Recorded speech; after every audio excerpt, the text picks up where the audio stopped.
ॐ स्थापकाय च धर्मस्य सर्वधर्मस्वरूपिणे अवतारवरिष्ठाय रामकृष्णाय ते नमः।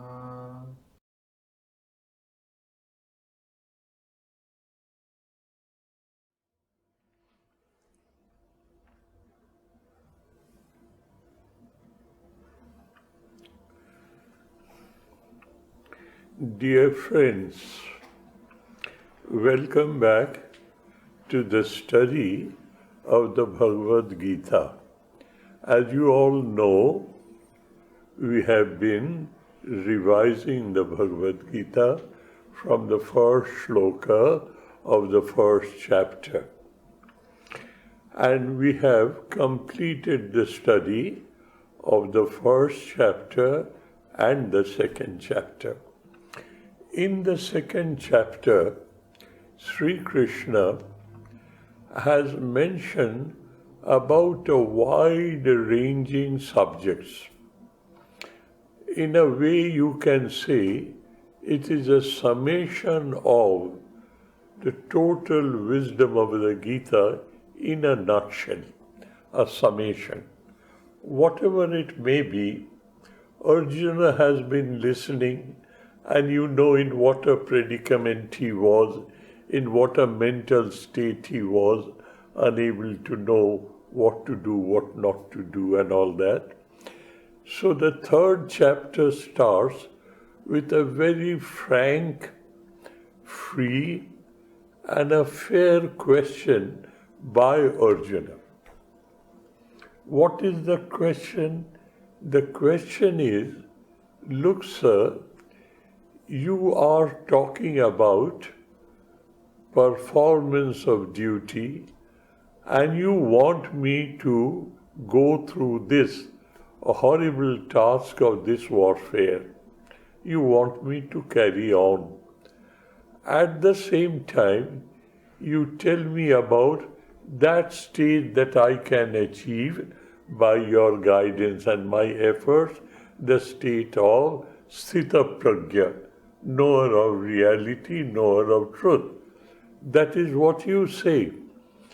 And I have surrendered myself at your feet. In the second chapter, first chapter, he has said, Shradhi Mang Tam Prapanyam. Now, with my attitude of total surrender to you, and I want you to guide me and help me.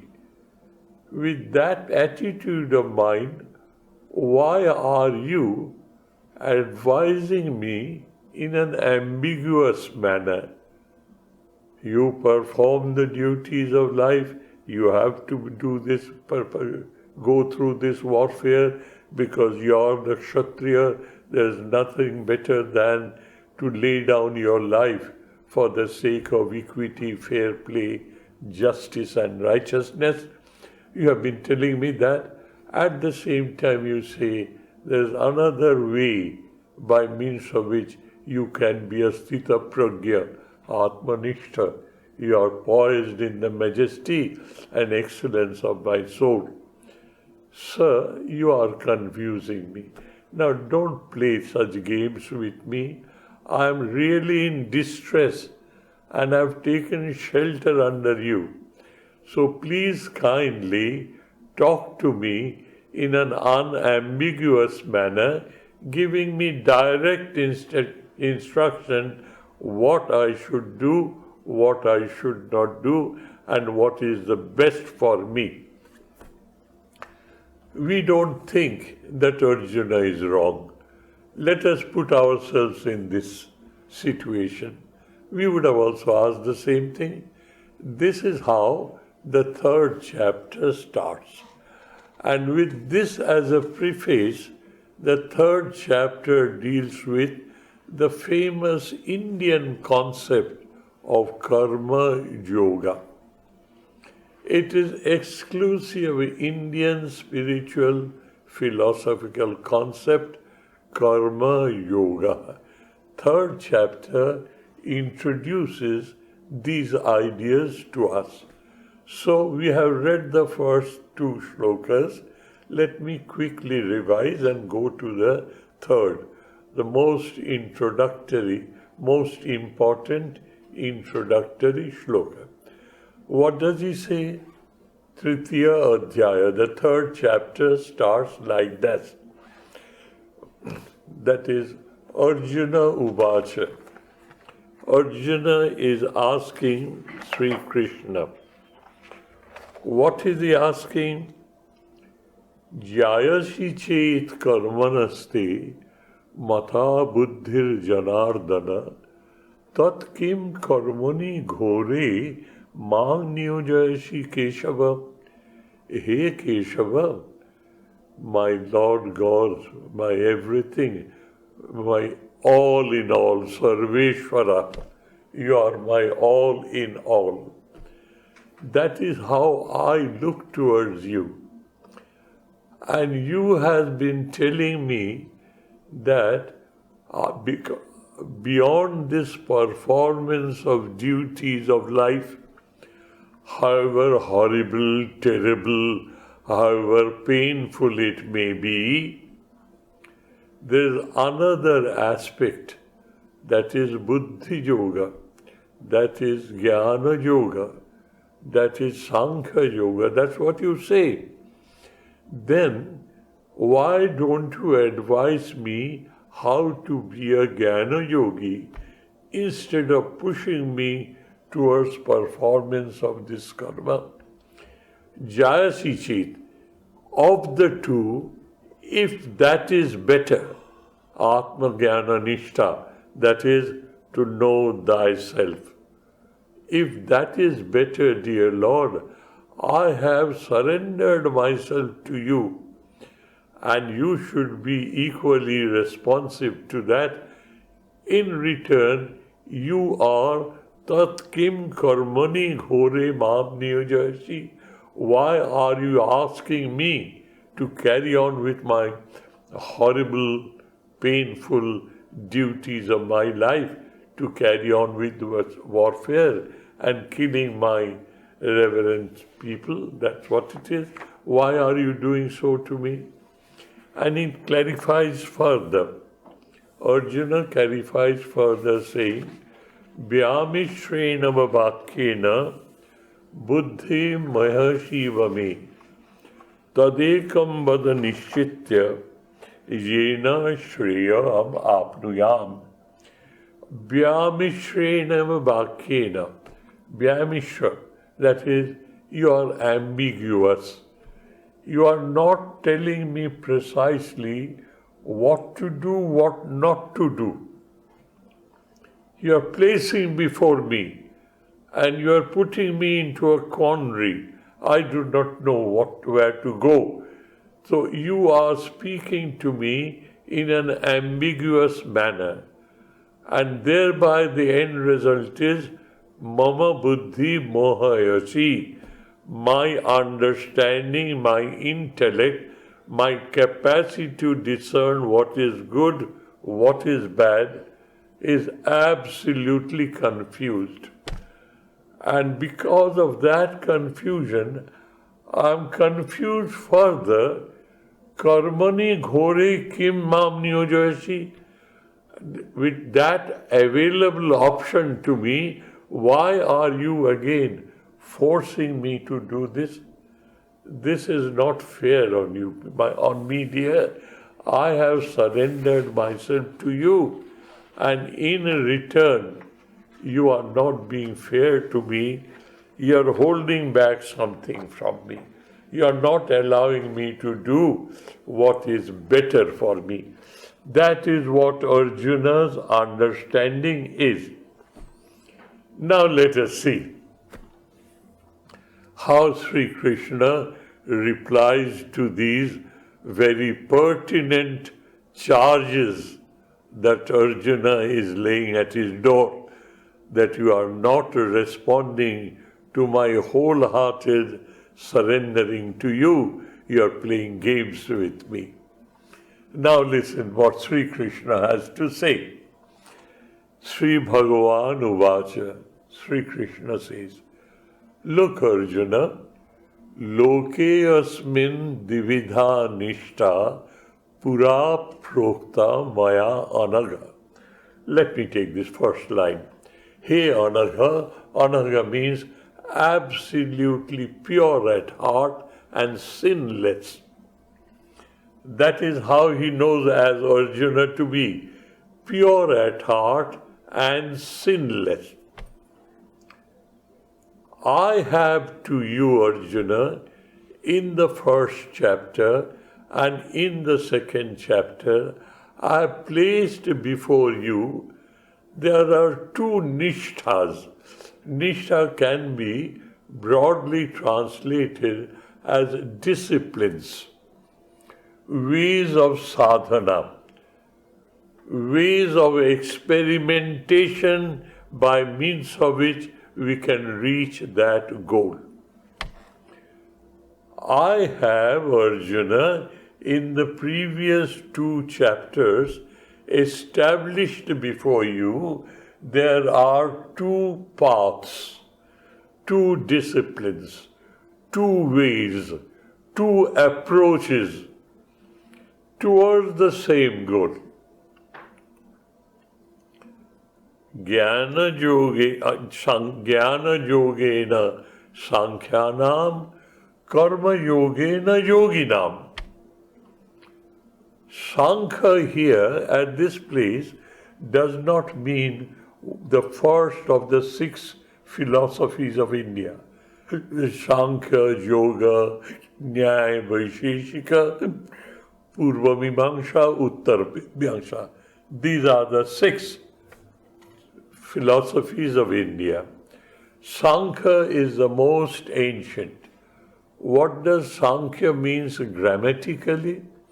Sankhiyate anena iti Sankhya. Sankhiyate, you make a hair-splitting analysis of a situation. That is, you make use of your brains to its farthest extent, hair-splitting, as subtle as that, analysis of this whole world.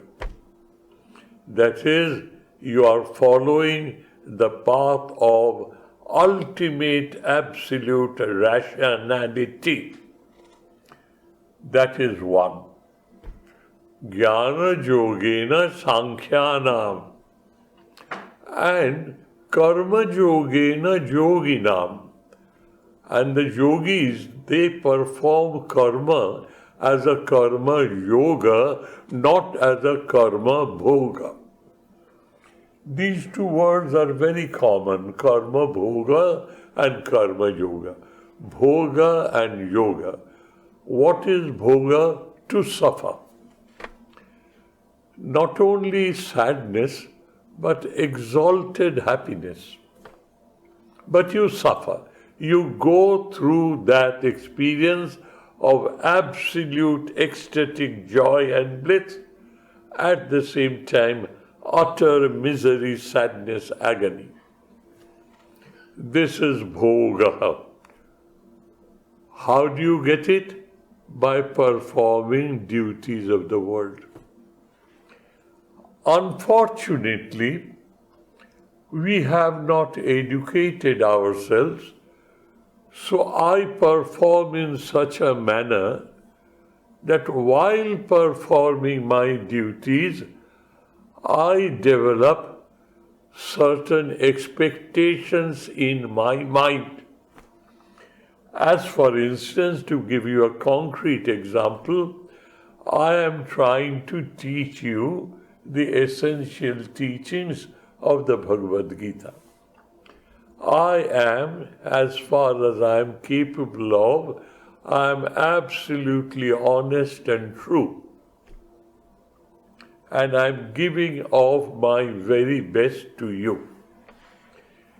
If I am not alert, which I am not, we are not, before being exposed to the idea of karma yoga, before being exposed to this idea of karma yoga, we are all karma bhogis.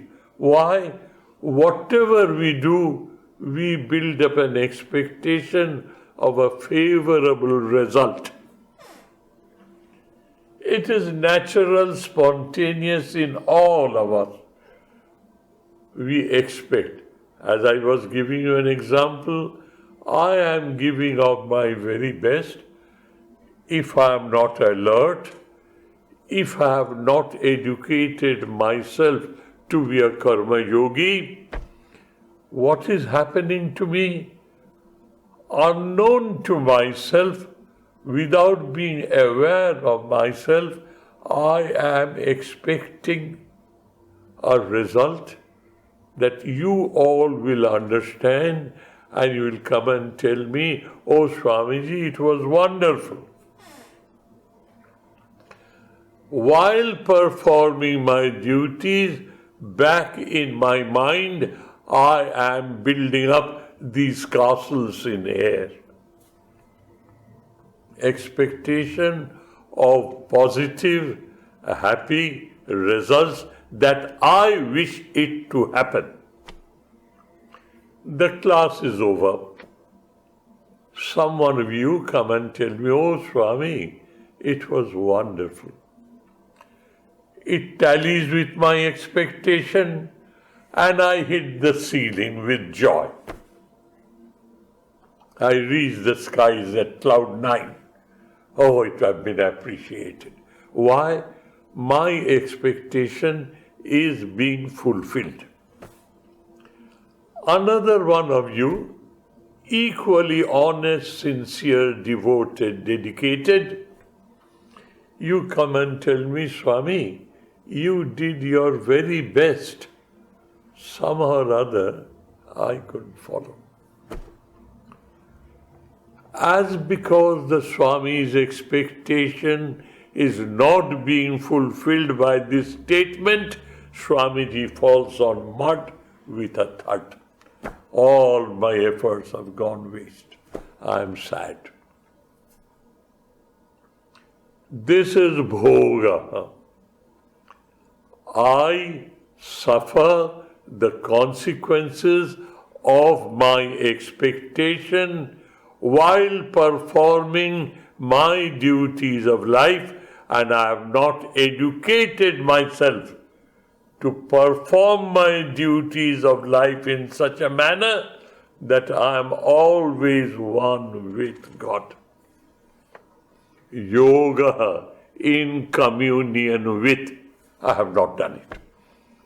Sri Krishna says here, "Arjuna, I have taught you in the 2nd chapter what is karma yoga. Samattam yogam uchyate naiva papam avapsasi," and so on and so forth. Yogastha kuru karmani sangam takta dhananjaya siddha siddho samovitva samattam yogam uchyate. I have taught you all that.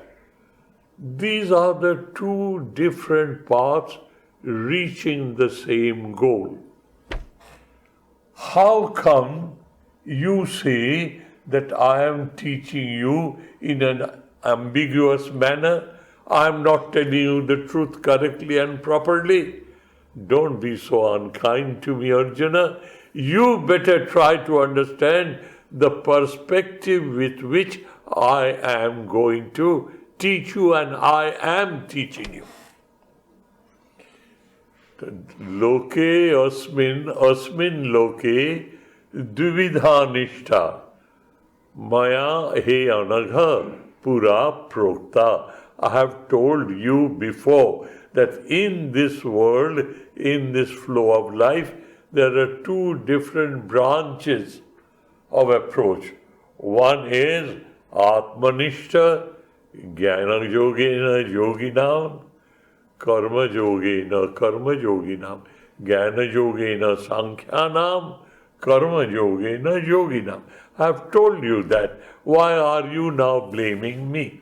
This is how Sri Krishna introduces the concept of Karma Yoga. Now, dear, Sri Krishna is elaborating. Before we read this shloka, a little introduction is necessary. Otherwise, you will not be able to understand what is the import, what is the impact, what is the inner meaning of what Sri Krishna is driving at. Let us wait a while to read this shloka. Let me introduce it in a commonsensical point of view. What is that? He says, in this world, we hear, we see, here is a karma yogi who has converted his activities into an endless interaction with the awareness of presence of God in his life. As for instance, Rajarshi Janaka. In our historic ages, Raja Rishi. He is both a Raja as well as a Rishi. Why? He was an example of what a karma yogi is. And we read there is something known as karma yoga, karma yoga, karma yoga. What is it? Karma yoga means, I have analyzed it many a times, but this is something where one should not tire oneself to be repetitive. And in our Sanskrit language it is said, Abhyasa balat. The force that you generate by repetitiveness, that force of repetitiveness, the force of habit takes you through that force. You are habituated. So it becomes spontaneous with you. Nothing can stop you from doing that. Abhyasa balat, force of habit. Now, in this shloka, Sri Krishna says, to be a nishkama karmi, that is a person who has educated himself or herself in a manner that he or she works without any expectation within him. So you listen, you say, expectation is a motivation. Without any expectation, I cannot be motivated. I have these desires to fulfill, and that is why I'm motivated to work. I have a desire that you understand the secrets of Gita. That expectation converts itself into a motivation. That is why I'm holding these classes. That's what I do. So I have a motivation. Expectation turns into a motivation. That is why I'm being motivated. You say nishkama karma. Work without any desire, any motivation, any expectation. How is it possible? Unmotivated activity is a contradiction in terms. It is like a horn of a hare. A hare or a rabbit does not have a horn, but I use words. It is absolutely myth. So how can work be done without any motivation, without any desire, without any expectation? Now, don't talk shop. In the third shloka, Sri Krishna is telling you, look my dear, I am not passing on any woolly-headed ideas to you. I am passing on to you something which you must learn first to educate, and when you are intellectually convinced that there is some sense in it, there is something right in it, then you put it into practice, and then you continue. And more you practice, more you are repetitive, you are creating a force of habit, abhyasa bala. You are creating a force of habit, and that force of habit will totally saturate you, and no effort will be required. The force of habit takes it over. That is what will happen to you. So he says, I will teach you what is karma yoga. Let me define it to you before I go further ahead. I am, as of now, a karma bhogi. I suffer the consequences of whether my desire is fulfilled or not. I am a victim, I am a slave of your opinion. I lose my cool, I lose my poise, I lose my happiness because you have said something which does not fit in with my expectation. I make myself miserable. Now, let us see what is the concept of karma yoga based on absolute analytical common sense, or absolute common sense in an analytical manner. Let us see. What is karma? Performance of activity. Performance of any act is karma. Now, that karma may be physical, that karma may be emotional, that karma may be rational. Physical, emotional, rational, and I am involved, I am the doer, I am doing, I am teaching, I am explaining, I am. So, from a common sense point of view, these are the three components involved in activity, in performing karma. Physical involvement, emotional involvement, rational involvement, egoistic involvement. That is how we do our duties of life. Or we prefer to enjoy our hobbies, either duties of life or hobbies. Physical involvement, emotional involvement, rational involvement, egoistic involvement. That is karma, and that leads to karma bhoga. Experiencing the ecstasies and the agonies. What is karma yoga, dear? Let us come to the conclusion first, then we'll decide the procedure. What is karma yoga?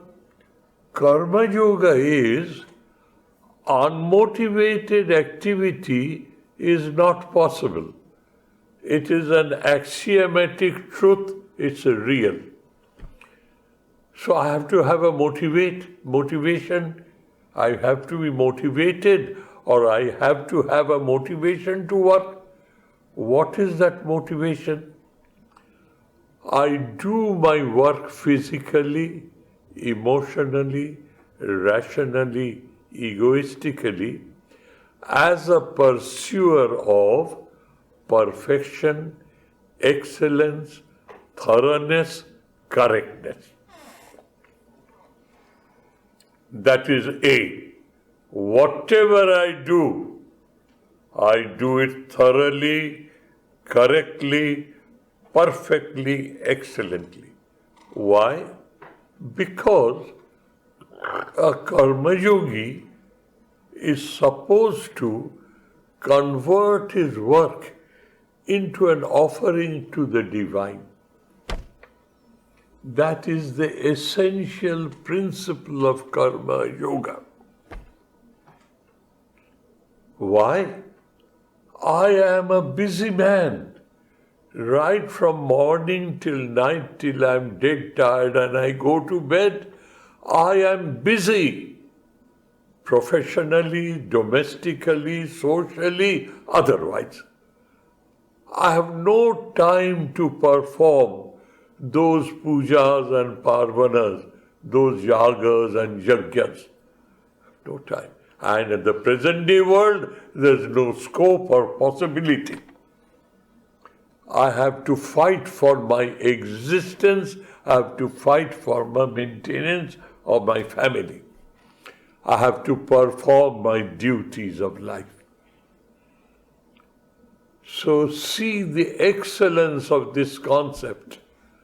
Then, why don't you educate yourself to correct your attitude with which you are performing your duties? Why don't you do so? Sri Krishna says, I am here to teach you that in the 3rd chapter. I have mentioned it casually in the 2nd chapter. I have described it to some extent. In this chapter, I am going to manage it threadbare. Why don't you listen to me? What is Karma Yoga now? You add up a 5th dimension to all the 4 dimensions which are required to perform your duties of life correctly, thoroughly, perfectly, excellently. Because I am a pursuer of perfection, I am a pursuer of thoroughness, correctness and excellence, because I would like to convert this flow of life of mine into an offering to the divine. And we don't give dirty things to God. So let us be correct, let us be perfect, let us be thorough, let us be excellent. And whatever I do, I offer it to God. In the 9th chapter, Sri Krishna explains it absolutely thoroughly. Yat karoshi jad ashnashi, jat juhashi dadashi jat, yat tapasyasi kaunteya tat kurushya mad arpanam kurushya. What does it mean? Jat karoshi. Whatever you are supposed to do as an activity, do it. Jat karoshi. Jad ashnashi. Whatever you have to absorb, from the grossest food to subtlest ideas, you absorb. Grossest food to subtlest idea. Jat karoshi, jad ashnashi, jad juhashi. Whatever you offer. So, social life is nothing else but give and take. You offer, you take, you offer, you take, you offer. Jat juhashi, dadashi jat. Whatever charitable and philanthropic activity you should perform as an enlightened social creature, for heaven's sake, continue it. Jat karoshi, jat ashnashi, jat juhashi, dadashi jat. Jat tapasyashi kaunteya. It doesn't happen overnight. You have to perform tapasya. What is tapasya? Unstoppable, determined, disciplined effort. Unstoppable, disciplined, determined effort. Kaunteya, hey Kuntipatra, do it that way. How? Tat kurusha mad arpanam. Change your life into an endless worship of the divine. Let your flow of life remain. Let not the world know anything about it. Internally, emotionally and rationally, you perform your duties of life as an endless offering to the divine. Dear Lord, because of your will, because of your desire, I am a worldly person. I have no time at all to be spiritual. Please kindly help me out. Teach me how to convert my flow of life into an endless awareness of presence of God within me, and emotionally I am offering my flow of life to you. This is karma yoga for us. Here he is now introducing it. As in our tertiary education, we have to go stage by stage to achieve the topmost level of education. Childcare, kindergarten, primary, middle, higher, school education ends, university, graduation, post-graduation, doctorate, beyond that. You don't jump from high school to doctorate. You don't jump. It's a process, gradual process. Sri Krishna says here, now let us come to this shloka. The background has been, introduction has been made. Na karmanam anarambhat naishkarmam purusha ashnuti. Purusha, a person who is desirous of performing the duties of life into an endless interaction with the awareness of presence of the divine in my life. Sapurusha, that Naishkarma Siddhi na ashnuti, Nishkama, without any expectation, without any desire, without any worldly return. That stage is known as Naishkarma Siddhi. That is, you have achieved that stage where because of your repetitive efforts, because of your force of habit, it has become spontaneous with you and it is nishkama all the time.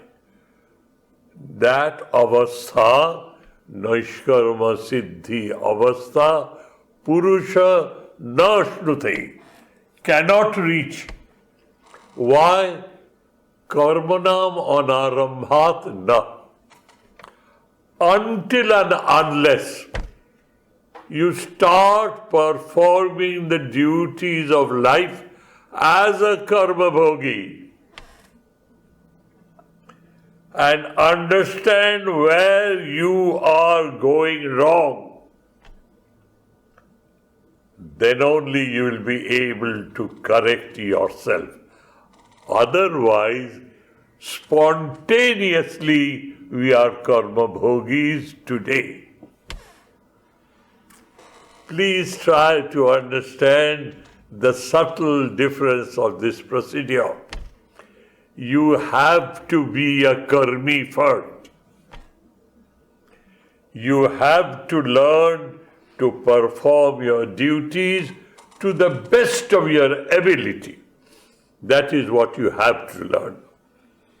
Perform your duties to the best of your ability.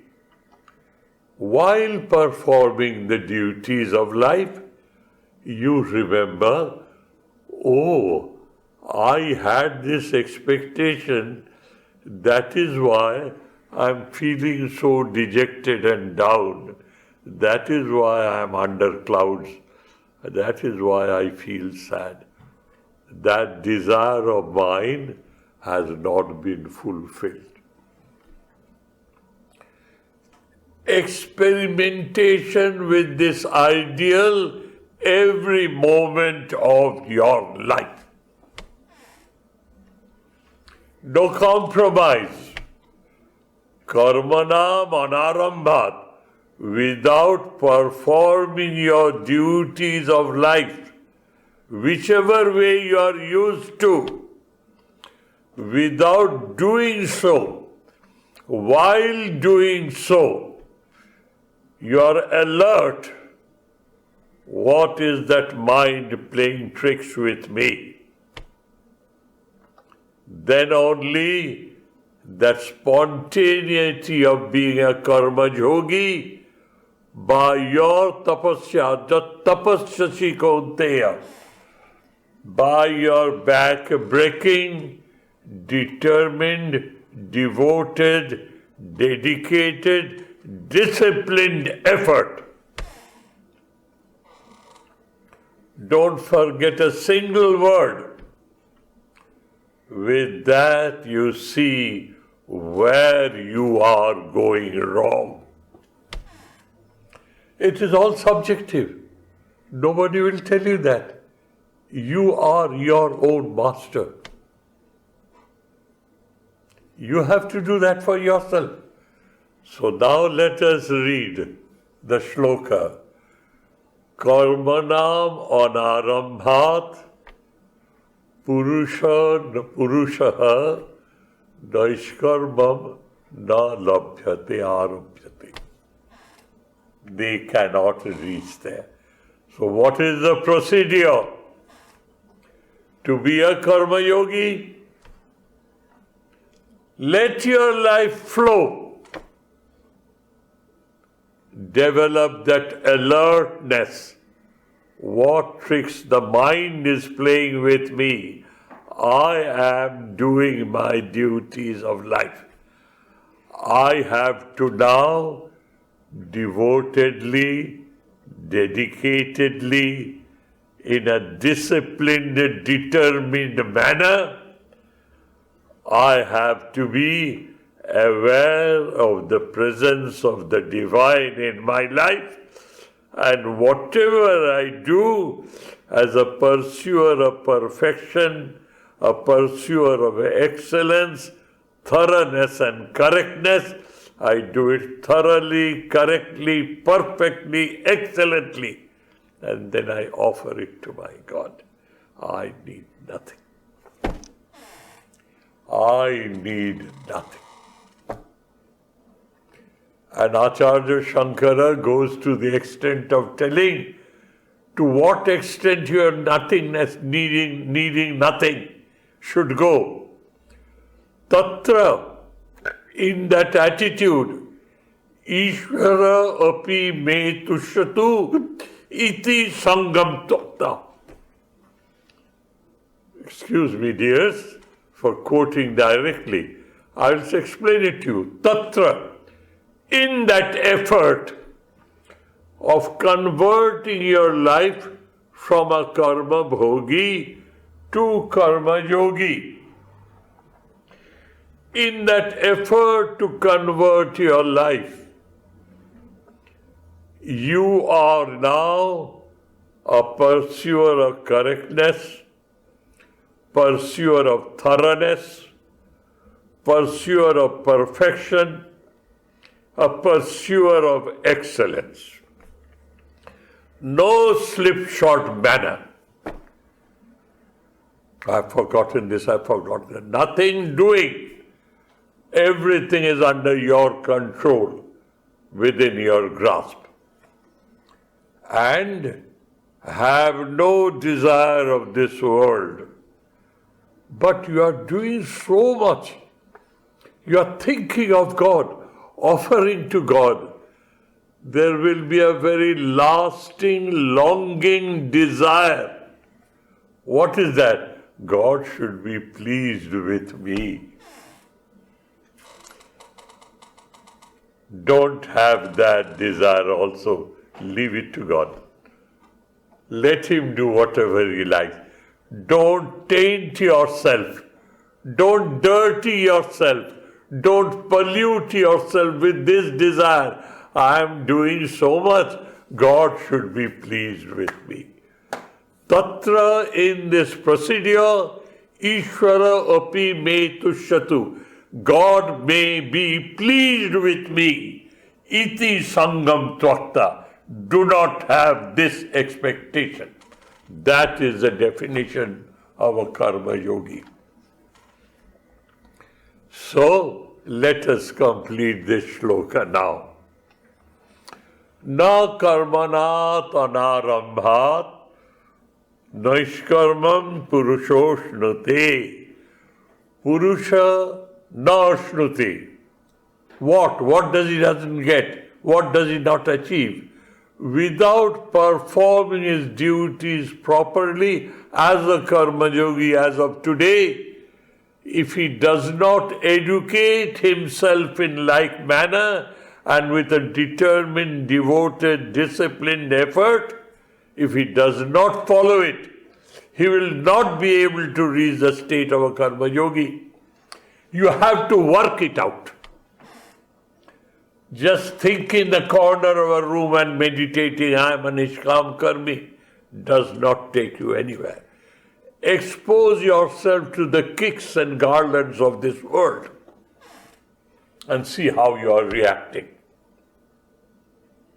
Nashnute, you will not be able to reach that goal. This is what you must do to be a karma yogi. What about a sannyasi? He says, Nacha sannyasanateva siddhim sannati samadhigacchati. Nacha sannyasanateva. The concept of sannyas. Without being able to get rid of your desires of the world, you change your clothes, have certain vows to swear, become a sannyasi. Without knowing what it means. You have to be a karma yogi first. Then only you will be able to become a sannyasi. How? Tatra ishara api me tushyatu iti sangam tvakta. You have to get rid of that last desire of your life. May God be pleased with me. I am working so hard. That is a desire.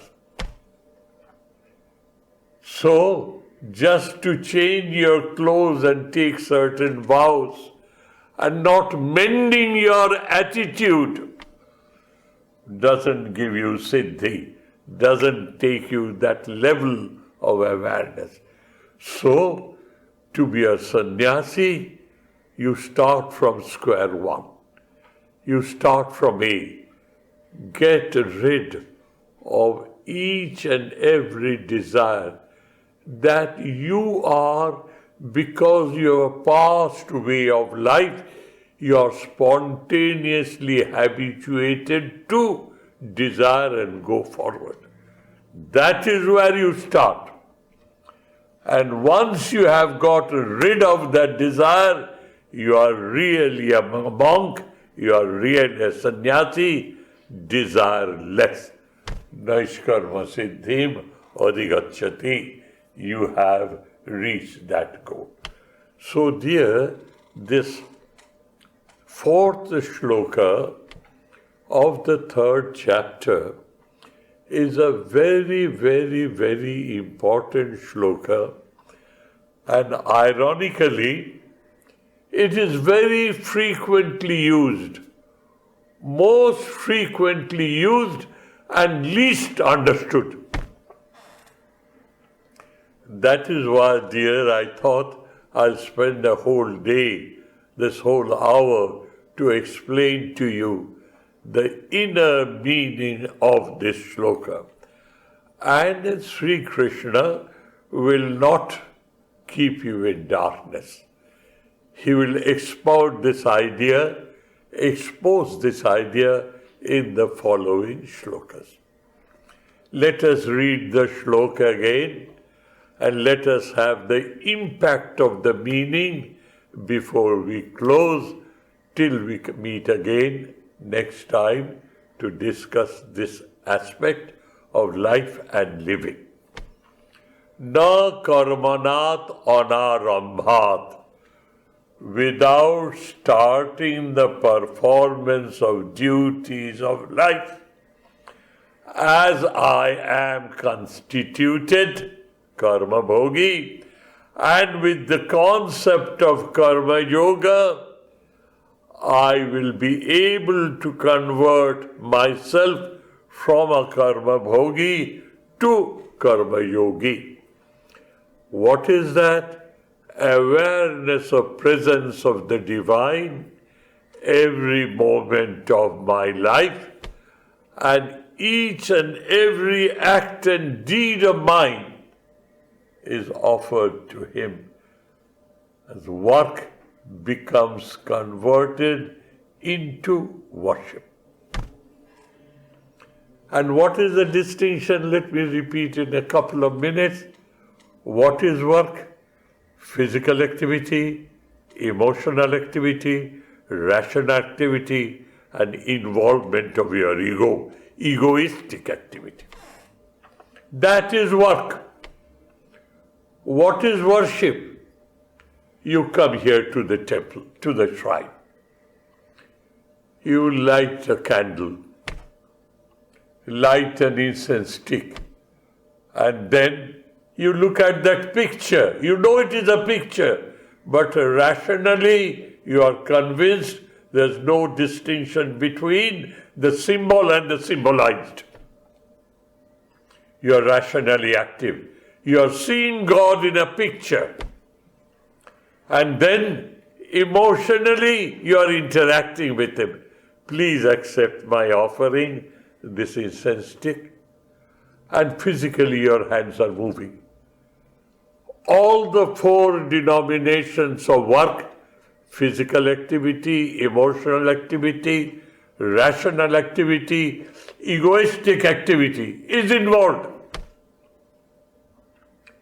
What is worship? Awareness of presence of the divine, the fifth dimension. And immediately the work concept disappears, it is becoming worship. It has become a worship. That is the distinction between work and a worship.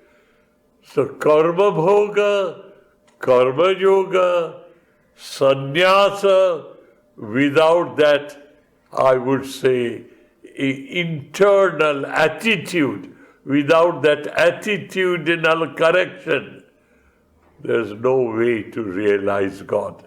You have to grow from A right up to Z through a proper procedure.